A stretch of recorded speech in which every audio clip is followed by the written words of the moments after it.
Hello, everyone. If you like what I'm doing here, please consider subscribing, liking, and commenting. It would really help the channel out quite a bit. Thank you very much.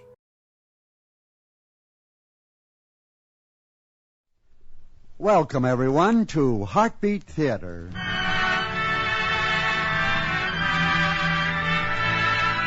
This is your host, C.P. McGregor, inviting you to be the guest of the Salvation Army for the next half hour. Our star this week is Lloyd Perrin.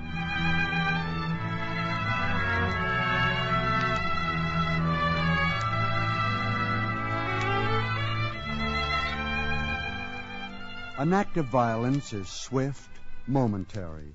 Its consequences, however, are far-reaching and touch the lives of many.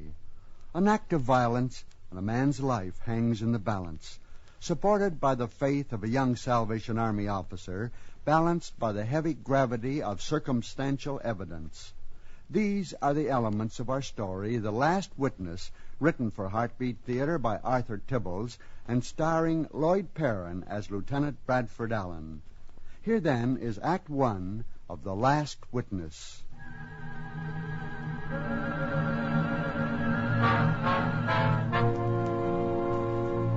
All right, Blunt, you know how to set it up.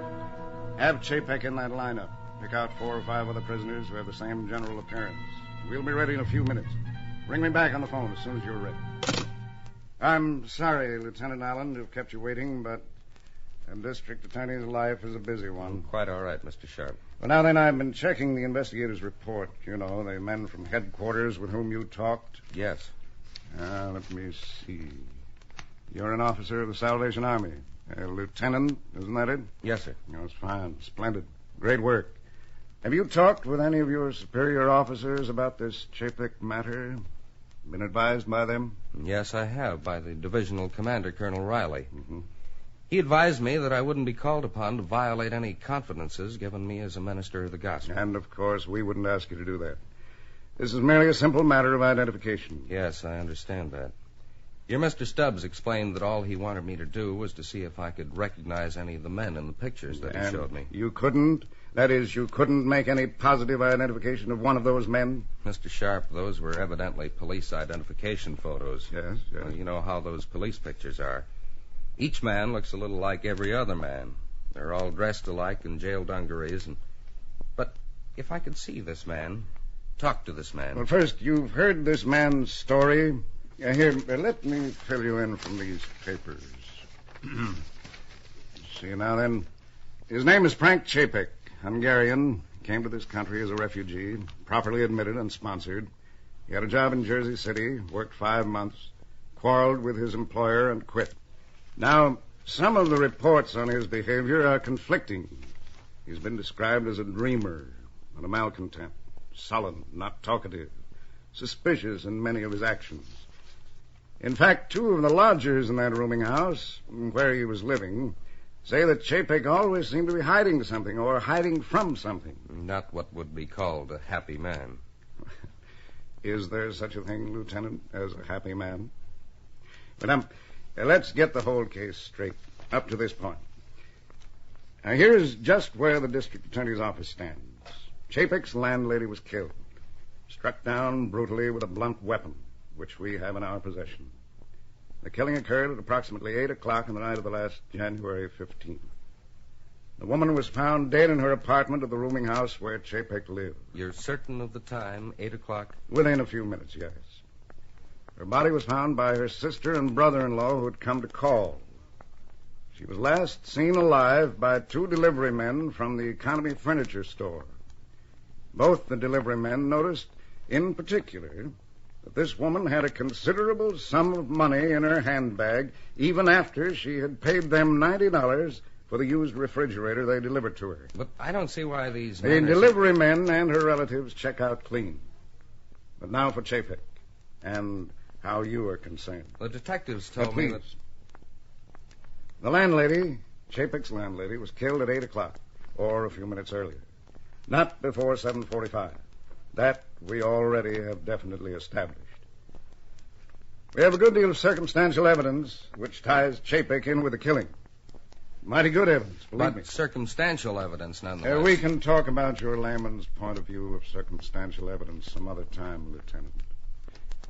Now, Chapek says he has an alibi for that time, and for an hour after that time. Well, if that's the Lieutenant, did you have a religious meeting at your 14th Street building at approximately 7:30 in the evening of last January 15th? Yes, sir. We hold services at that time every evening. Were you present at that meeting at that time? Yes, sir. I certainly was. And immediately following that meeting, your Salvation Army workers served food to those who had attended the service? As always, there was food for those who wanted it. They all did. Good. Now, after those men had eaten, did you talk with any of them individually, that is? Why, yes, outside, in the hallway. Some of the men stopped for a word, perhaps a thank you, or to tell me... Did any one of those men talk to you about a job, some sort of temporary work? I'm sure several did. I've checked back, and we had 3 jobs to send men out on that night. Now, was there anything out of the ordinary about all of that? The meeting, the food, the jobs? Not that I recall. I can check back again. Of Now, course. Chapek insists that he went to your religious meeting that night, the 15th of January. He claims he ate there, and then after eating, he swears he talked to some young man, a young man in a Salvation Army uniform, about a job. Did Chapek talk to you? If I could see this Frank Chapek, sir. Just a minute. If you, in all sincerity, if you can recognize this man, if you can positively tell me that Frank Chapek was at that religious meeting, ate his supper there, and talked with you about a job, well, Lieutenant Allen, if you can do that, Chapek has an alibi. And if I can't provide that alibi for Frank Chapek, Mr. District Attorney? The evidence in the case will hang Frank Chapek. Yes, District Attorney speaking. Yes, we're ready. Thanks. I'll bring him down to the lineup in 5 minutes. Right.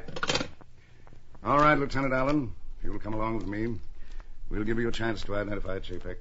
If you can, he's a free man. If you can't identify him, a jury will certainly find Frank Chapek guilty of murder.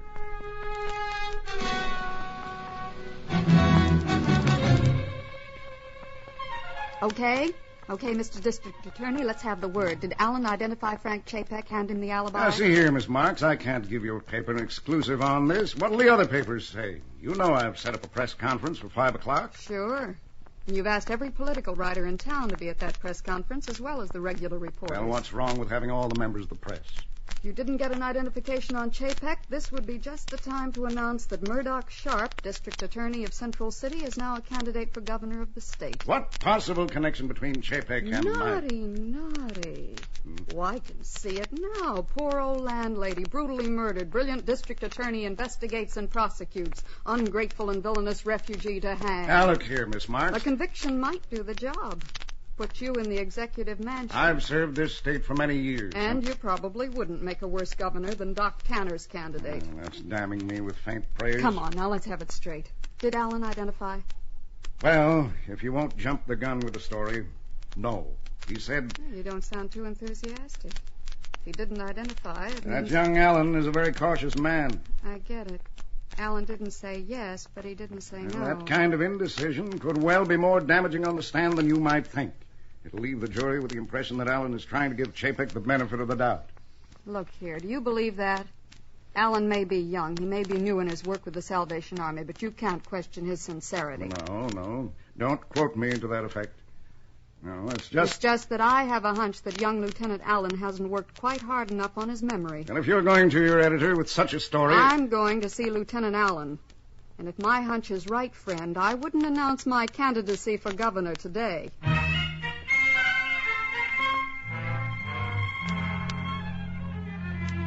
Now, Lieutenant Allen, I know I'm a nosy female, but after all, I am a newspaper reporter with a job to do. As a matter of fact, I think we both have the same job to do, to get the truth. But, Miss Marks, I've told all the other reporters everything I can remember. All I know, that I'm not able to make a positive identification of Frank Chapek. Well, please, let's sit down here a minute. Let's sort of check back over this whole situation. Oh, I've been over the whole thing so many times in my own mind. Well, the services began as usual at 7:30. We're always very prompt about that. Just a minute. You know, you always start your story with the meeting. Let's go back a little further, to that afternoon, perhaps. Did anything unusual happen? Now, it was the 15th of January. 15th of January, let me think. The 15th. My diary, that's when I got the new one. Your new diary? Yes. But that wouldn't have anything to do with Chapek. My mother had sent me a new diary. And you're using that new diary? No. No, you see, I'd begun to use another. This new one was quite small, really a pocket diary. You know the kind. Yes. Well, what time did you receive this new diary? Let me see. Just before the meeting. It was a small package, and I recall the major saying I'd better take it and not run a chance of its being mislaid. So I opened the package and slipped the diary into my pocket. You still have that unused diary? That should be right here. Right in this desk drawer. Saw it here the other day, and... Well, you know, could there be any connection? I thought so. Here it is, see?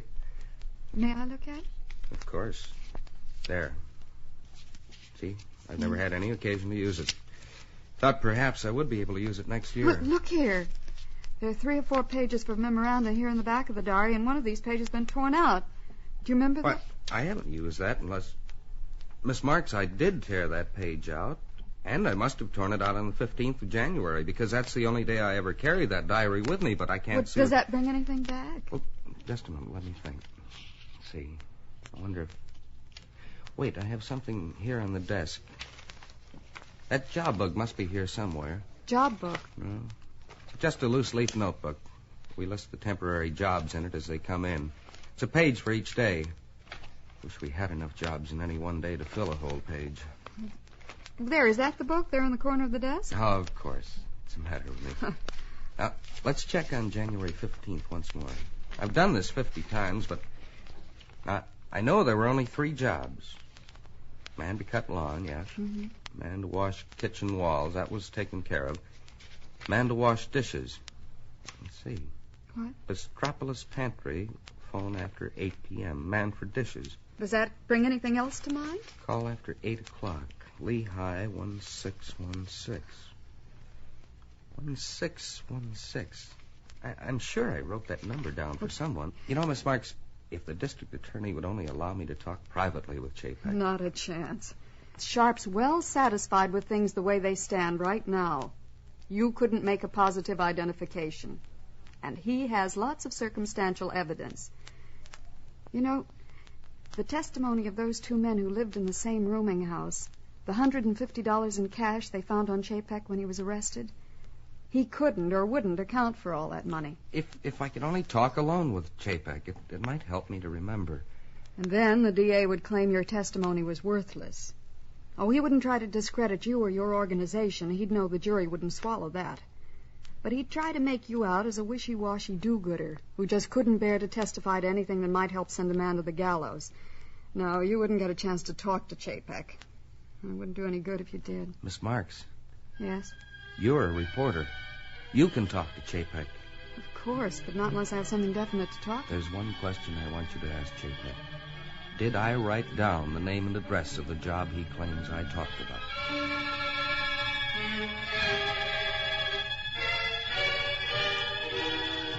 So, it's pretty bad, it looks like. Yes. But maybe if I tell him where Chapek gets money, maybe he's looking worse. Worse? How could you be in any worse spot than you are right now, Chapek? You tell me, how did you get that money? Oh, no. If I tell you, you put in newspaper. Then it happens I've done something wrong. Comes big U.S. police. Oh, yes. Oh, U.S. police put me out from country. They what do you call this? They put out. You mean perhaps they deport you? Send you back to Hungary? Look, Chapek, don't be a fool. If your story is true, if you can account for that money, prove you didn't steal it from your landlady. Prove? Frank Chapek is to prove. Miss, I'm already tell you. I was at the Salvation Army. 7 o'clock, 8 o'clock. Police say killing happened at 8 o'clock. How does Chapek kill when Chapek not there? Well, that's it. If we could prove your story. Miss, do police find this young man I say I talked to? He's nice boy, new uniform. Maybe not too long time in work for Salvation Army. They find? He's remember Frank Chapek? He remembers several people, but he's not certain. Oh, maybe he sees me, he remembers, huh? Well, he has seen you, Chapek, in the police lineup. He knows me, yes. He says, sure, you bet this Chapek. I'll see him. I tell him one time for a job. Now, wait a minute. He told you about a job? Sure. What kind of a job? Do you remember? Yeah, I remember pretty good. Clean dishes in some eating house. That dishwasher's job. All right, well, try hard. Can you recall where the job was? Did you go to the restaurant? What did you do? No, not go to... gives telephone number and says to call. Find out if he's still for a job. Did you telephone about the job? Just as I'm about to try on telephone is no good for Chapek to speak English. Huh? Well, if you did telephone and that restaurant man remembers... You ask police. I am at telephone in Ruma's house where he's left. He's upstairs, Yes. on wall, in hallway. Chapek comes in house through back door, upstairs to telephone. Kind of telephone you put in 10 cents. Sure, a payphone in the upstairs hall at your rooming house. And you call? He's only just put in 10 cents. Not yet moved numbers around. Put police run upstairs, a long hall. Police make Chapek arrested. You understand? No call on telephone. Maybe no more Chapek ever call no more on telephone. You believe? Well, it's all possible. But how did you know what telephone number to call for the job? You had the name of the restaurant? What, did you look it up in the phone book? It's written on one small piece of paper. It's also written the name of the man for job. What happened to that piece of paper? You must remember. What did you do with it? Not quite to remember. Maybe I try to thinking how Chapek do. Not sure.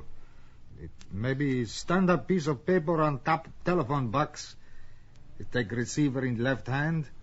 To begin to make numbers with the right hand. Yes? Cannot hold paper in hand, but must see what number is to call. Okay. But then the police rushed in. You picked up the piece of paper. Or did the police pick it up? What happened to it? It may be important, this piece of paper. Chapek, try to recall. Who wrote the name and the telephone number on the paper? Did you write it, or... No, his man at Salvation Army was right. Oh, if we could find that slip of paper. If Lieutenant Allen could recall his writing it. Maybe it matter we find this piece of paper, huh? Find it, Chapek. This piece of paper may be part of a chain of evidence which could clear you completely.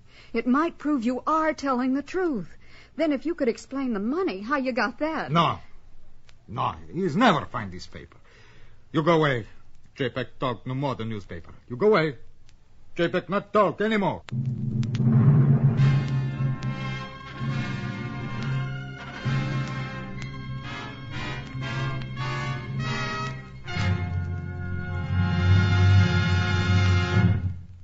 That was the first act of The Last Witness, starring Lloyd Perrin as Lieutenant Allen. An act of violence and a man's life hangs in the balance, a balance which is tipped very definitely against him.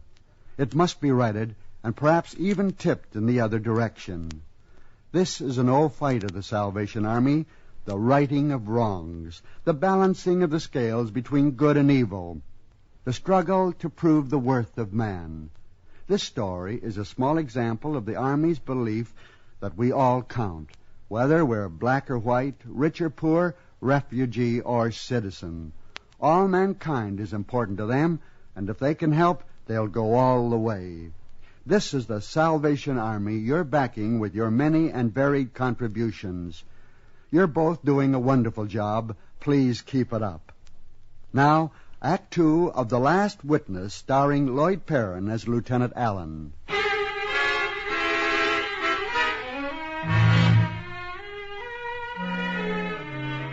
That's exactly how Chapek told me his story, Lieutenant Allen. He seems to think you wrote the name and telephone number on that slip of paper and gave it to him. It's a very logical story. I've often done just that with other men. There is something I don't understand, though. What about Chapek's story? That's right. This talk of his about the money.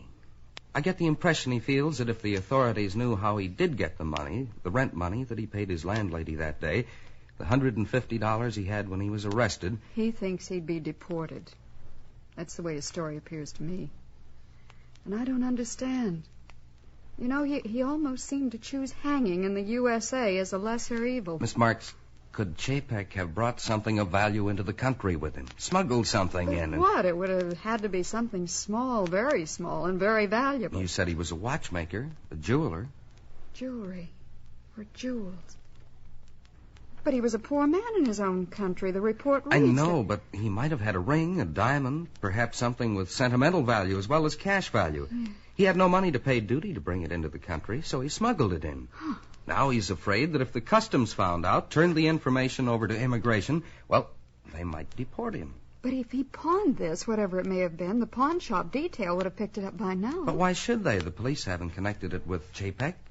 Or if he had jewelry of any value, he might have sold it to one of his countrymen in business here. Lieutenant, do you have that diary? You know, the new one, the one you received on the day of the murder?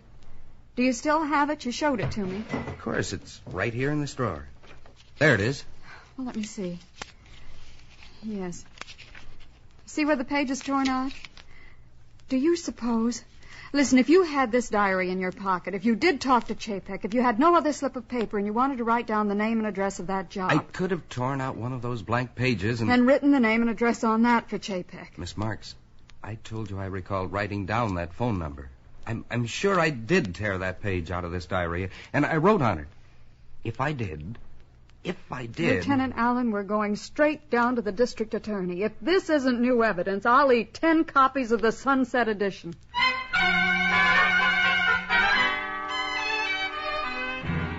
Now, Miss Marks, I don't expect Allen to know much about evidence, but you've been in the newspaper game long enough to know that you're giving me nothing new or different. Nothing that alters the case one iota. But I've told you... Told me nothing. Now, let's analyze it. First, Allen, I gave you an opportunity to identify Chapek as the man with whom you talked at 8:30 on the night of January 15th, didn't I? Yes, sir, but And you could not identify him, correct? Well, I couldn't be sure then. Exactly. You couldn't be sure. And now you think maybe, you think perhaps, possibly you tore a page out of an unused diary and wrote a telephone number and a name on that slip of paper. I'm sure I did do that. But are you sure that you gave that slip of paper to Frank Chapek? Are you 100% certain that you talked with Frank Chapek? Well, are you, Allen? I'm almost certain. Almost, maybe, perhaps. Lieutenant Allen, those aren't words that carry weight, carry truthful conviction in a court of law. The jury wants facts, hard, cold facts. But the more I think about this, Allen, suppose I put you on the witness stand. Bring out your first failure to identify Chapek. Let you, in your own words, with your ifs and maybes, your surmises, your conjectures, testify before a jury. Don't you see? You look ridiculous. How I look to you or to the court or to a jury, that doesn't matter. But if an innocent man should hang... Innocent men don't hang. Well, about this money Chapek had. We think Chapek is covering up. Well, that's more of the same specious reasoning, Miss Marks. So Chapek smuggled a jewel from the old country, held on to that jewel all this time. When he needed money for food and shelter, well, it's impossible. But if he did get the money from selling or pawning something like that, and he's afraid to tell us because he's... Because he fears deportation? Ridiculous. But the man doesn't understand our laws, our penalties. He will. He'll soon understand our laws and our penalties. What more do you want us to do? Find the man who gave Chapek the money?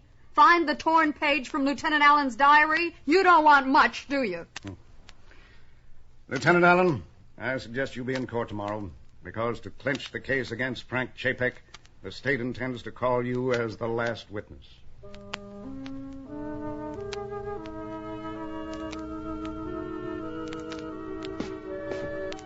Perhaps I shouldn't have talked you into coming here to Chapek's old rooming house, Lieutenant.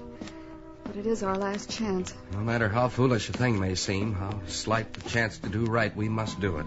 If in coming here to this rooming house where Chapek lived, and where his landlady was killed, if this can possibly help an innocent man, why we... DA might call this breaking and entering, or entering under false pretenses. The more I think about what you said, if Chapek had a receipt, pawn ticket, and wanted to get rid of it when he saw the police coming for him... And if he had something with him at the phone. There's the payphone there on the wall. Mm-hmm.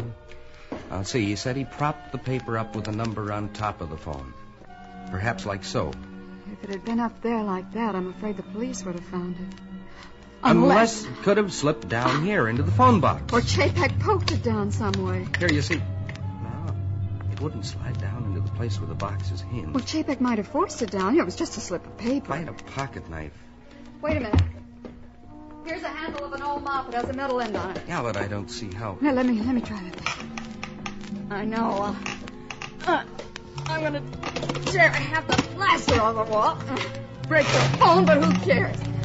If we find what we want back here, my favorite, buy the phone company a gold-plated phone and plaster up the whole house. Come on. Get a hold of this and pull. Don't hurt yourself. Here, let me... Put your weight on it. Wow. Look, half a dozen slips of paper and cards. Hey, look, a pawn ticket. Here's the page torn from my diary. And the strapless pantry. Here's the phone number. And this pawn ticket is made out to Chapek on the 15th of January for a diamond wedding ring. $200, that's why. It tells me I won't mind going into court to testify. If you testify, don't be too sure Lieutenant District Attorney Sharp wants to be governor of this state. He'll be mighty hard to convince. I'm right.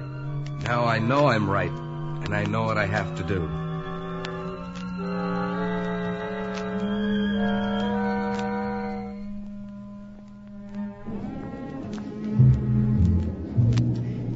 That's the story, Mr. Sharp. We would have told you sooner, but we just found out on our way to court. That's it, Mr. Sharp. The pawn ticket, the page torn from Alan's diary. Now you have to give us time. You can't go on with Chapek's trial. We have only this 10-minute recess. Quit running for governor. This is for real. We'll get the pawnbroker who wrote that ticket down here. Lieutenant Allen is 100% sure of his identification. Mel? Is the state ready to proceed in the matter of Frank Chapek? Yes, the state will proceed. But, Mr. District Attorney... The state will call its last witness. Can't do this. Take it easy. The DA is up to something. Lieutenant Bradford Allen will take the witness stand. If the court please, and if counsel for defense will indulge the state for a moment, this witness, Lieutenant Bradford Allen, an officer of the Salvation Army, will be the last witness to testify for the state. I beg of you, Mr. Defense Counsel, allow me this latitude. Please, the court is let this man talk. What he say, no can harm Frank Chapek. Chapek no kill. In the opening to the jury, the state declared that the crime of murder for which Frank Chapek stands accused was committed on January 15th between the hours of 7:45 and 8 p.m. That the state has proved. Chapek was not there. Now, ladies and gentlemen, the state intends to get the truth, the whole truth, and nothing but the truth from this last witness. Lieutenant Allen, where were you between the hours of 7 and 9 p.m. on the 15th of January of this year? I was at our Harbor Light Center on 14th Street in the city. I call your attention to a man now seated at that table. Will Frank Chapek please rise and stand at his place by the table? Mister, please, you tell what is true. Tell me, Lieutenant, have you ever seen this man before? I have. Lieutenant Allen, state to the court and the jury when and where you saw Frank Chapek before. I saw Frank Chapek at our 14th Street building on the 15th of January of this year at 8 o'clock. It's true, it's true. The state believes implicitly in your testimony. And now, if the court pleases, the state petitions that the charge of murder against Frank Chapek be dismissed. The state stands convinced that Frank Chapek is innocent. The wonder of it all. I give my thanks to him, my heartfelt thanks.